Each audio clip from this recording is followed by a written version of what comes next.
தந்தி தொலைக்காட்சி நேயர்களுக்கு வணக்கம். நல்லதை சொல்வோம், நல்லதை செய்வோம், நல்லதே நடக்கும்.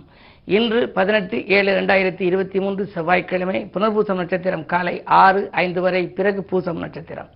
இன்றைக்கு நான் உங்களுக்கு சொல்ல இருக்கிற நல்ல கருத்து, வீட்டில் காகத்துக்கு சோறு வைக்கணும். கண்டிப்பாக ஒவ்வொருத்தரும் அன்றாட அதிகாலையில் காகத்துக்கு சோறு வைக்கிறது நல்லது.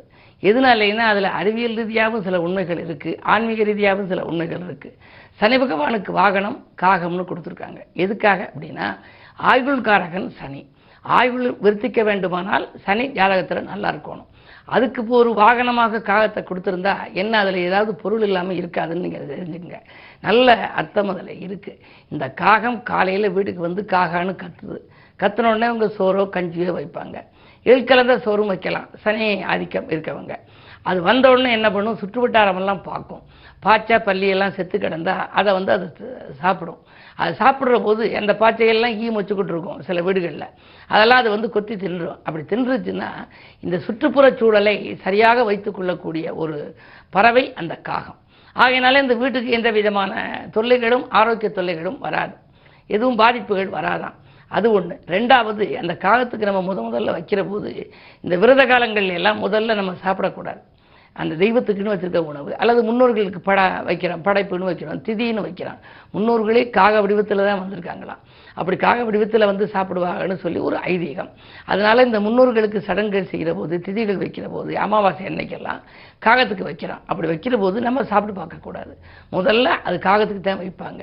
அதில் 2 விதமான பொருள் இருக்குது. அதில் ஏதேனும் அந்த சாப்பாட்டில் சரியாக இல்லாமல் இருந்து பாதகமான சாப்பாடுகளாக இருந்தால் அது காகம் சாப்பிட்டு தெரிஞ்சுக்கிட்டுலாம் நம்ம. ரெண்டாவது, அது சாப்பிட்ட பிறகு நம்ம சாப்பிட்றது நமக்கு நல்லது. இந்த 2 விதமான கருத்து அதில் இருக்குது. அது வந்து ஆயுள் விருத்திக்கக்கூடிய ஆயுள்காரகன் சனிக்கு வாகனமாக கொடுத்துருக்கக்கூடிய அந்த சனிக்குரிய வாகனமான காகத்துக்கு நாம் உணவு வச்சோம் அப்படின்னா அது வந்து தன் இனத்தை பூரா கூப்பிடுது, காகான்னு கூப்பிடுது.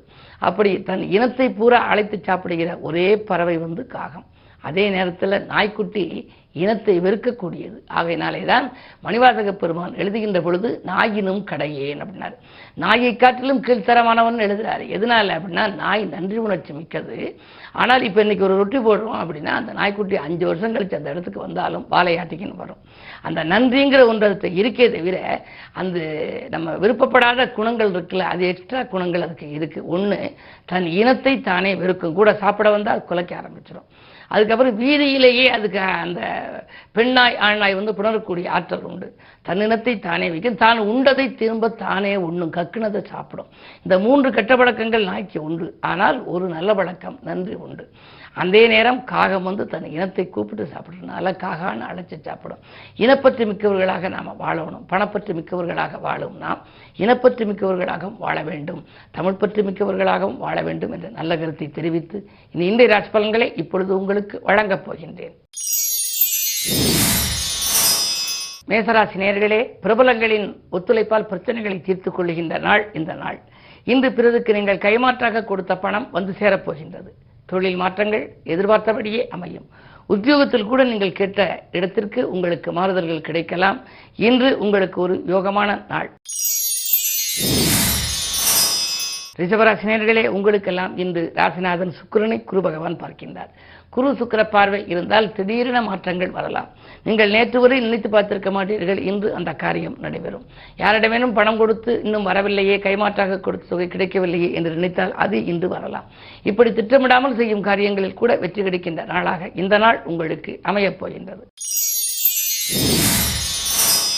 மிதுனராசி நேயர்களே, உங்களுக்கெல்லாம் இன்று வருமானம் திருப்தி தருகின்ற நாள். வாழ்க்கை தேவைகள் பூர்த்தியாகும். அறிமுகமில்லாத நபர்களிடம் நீங்கள் அளவோடு பேசுவது நல்லது. அதே நேரத்தில் உத்தியோகத்தில் நீங்கள் மேலதிகாரிகளை கொஞ்சம் அனுசரித்துக் கொள்ளுங்கள். 10க்கு அதிபதி குருவோடு ராகு இருக்கின்றார். எனவே மேலதிகாரிகள் மட்டுமல்ல, பக்கத்தில் இருக்கும் சக பணியாளர்களாலும் சில தொல்லைகளை சந்திக்க நேரிடும். கடகராசி நேயர்களே, உங்களுக்கெல்லாம் இன்று ராசியிலேயே சந்திரன் சூரியன் புதன் 3 கிரகங்கள் இருக்கின்ற பொழுது கவலைப்பட வேண்டியது இல்லை. பொருளாதாரம் திருப்திகரமாக இருக்கும். புகழ் மிக்கவர்களின் சந்திப்பு உண்டு. ஆலய வழிபாட்டில் ஆர்வம் காட்டுவீர்கள். சக பணியாளர்களும் உங்களுக்கு உறுதுணையாக இருந்து உங்கள் முன்னேற்றத்திற்கு வழிவகுத்துக் கொடுப்பார்கள். உத்தியோகமும் சரி, தொழிலும் சரி, எதிர்பார்த்த நன்மைகள் கிடைக்கும் நாள் இந்த நாள். சிம்மராசி நேயர்களே, உங்களுக்கெல்லாம் இன்று கவனம் தேவைப்படுகின்ற நாள். விரயஸ்தானத்திலே ராஜநாதன் சூரியன். விரயங்கள் அதிகமாகும். நீங்கள் எதிர்பார்த்ததை காட்டிலும் கூடுதல் விரயங்கள், அதாவது வரவை காட்டிலும் 2 மடங்கு செலவு என்ற நிலை உருவாகலாம்.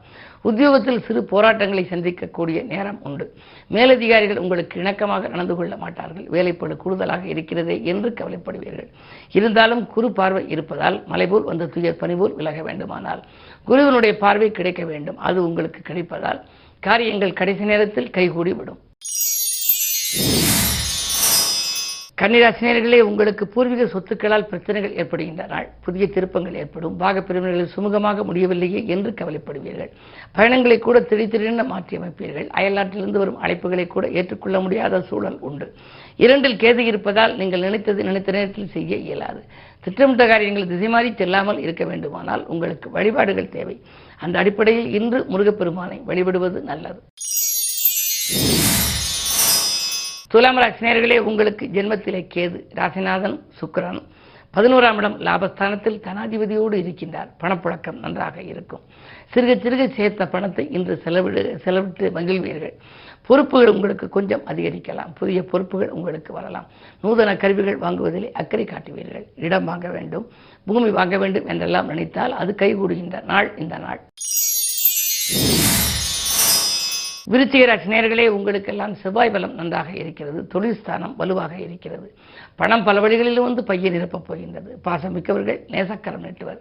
தொழிலில் புதிய ஒப்பந்தங்கள் அடுக்கடுக்காக வரலாம். உத்தியோகத்தில் கூட தலைமை பதவிகள் தானாக தேடி வரும். அதே நேரம் சுக்கிரபலமும் நன்றாக இருப்பதால் ஆடை ஆபரண சேர்க்கை உண்டு. அதிகாலையிலேயே வருகின்ற அலைபேசி வழி தகவல் ஆதாயம் தருவதாக இருக்கும். தனுசு ராசி நேயர்களே, உங்களுக்கு சந்திராஷ்டமம். எது செய்தாலும் நீங்கள் சிந்தித்து செய்ய வேண்டும். அதே நேரத்தில் அக்கறை காட்டி செய்தால் கூட அந்த காரியம் சிறப்பாக அமையாது. பக்கத்தில் இருப்பவர்கள் பக்கபலமாக இருக்க மாட்டார்கள். செலவு நடை கூடுகிறது என்று கவலைப்படுவீர்கள். குடும்ப சுமையும் கூடும். கருத்து வேறுபாடுகளும் அதிகரிக்கும்.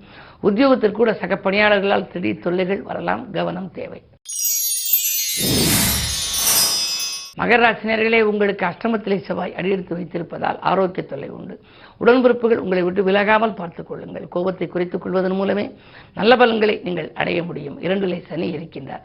குடும்ப சுமை கொஞ்சம் கூடுதலாக இருக்கும். திட்டமிட்ட காரியங்களை நீங்கள் சிறப்பாக செய்ய இயலாது என்றாலும் கூட இன்று கிழமை செவ்வாய் என்பதனாலே முருகப்பெருமானையும் வடக்கு நோக்கி அம்பிகையையும் நீங்கள் வழிபட்டால் ஓரளவேனும் நற்பலன்களை பெற இயலும். கும்பராசி நேயர்களே, உங்களுக்கு ஜென்மச்சனி ஒருபுறம், 3ஆம் இடத்திலே ராகு. முன்னேற்ற பாதிப்புகள் வரத்தான் செய்யும் என்றாலும் கூட நீங்கள் திட்டவட்டமாக எதையும் செய்ய இயலாமல் போனாலும் கூட தன்னம்பிக்கை உங்களுக்கு கொஞ்சம் அதிகம். எப்படியும் இந்த காரியத்தை முடித்துவிட வேண்டும் என்று நினைப்பீர்கள். அதே நேரத்தில் இன்று காலை நேரத்தை காட்டிலும் உங்களுக்கு மதிய நேரம் மனக்கலக்கம் அகலும். நினைத்தது நிறைவேறப் போகின்றது. பெரிய மனிதர்களின் சந்திப்பு நிகழப்போகிறது.